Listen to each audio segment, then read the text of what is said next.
To configure Google Analytics tracking code, you need to start by creating a Google Analytics account if you don't already have one. Go to the Google Analytics website and sign in with your Google account. If you don't have a Google account, create one and then sign in to Google Analytics. Once you are signed in, click on the admin button at the bottom left corner of the page and select Create Property. Fill in the required information such as website name and URL and click on the Next button.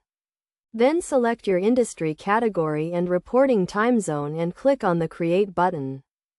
After creating your property, you will be given a unique tracking ID which you will use to track your website traffic. To get the tracking code, click on the Tracking Info option under the Property column and then click on Tracking Code. You will see a JavaScript code that you need to copy and paste onto every page of your website.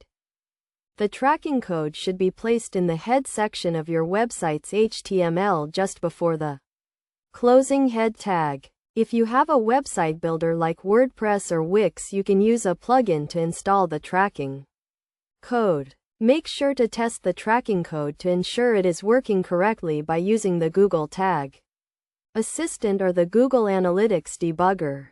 Best practices for configuring Google Analytics tracking code include making sure the tracking code is on every page of your website and that it is correctly configured to track all the data you need.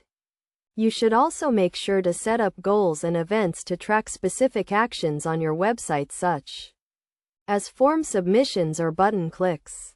By following these steps, you can configure Google Analytics tracking code and start tracking your website traffic and analyzing your data to make informed decisions about your online presence.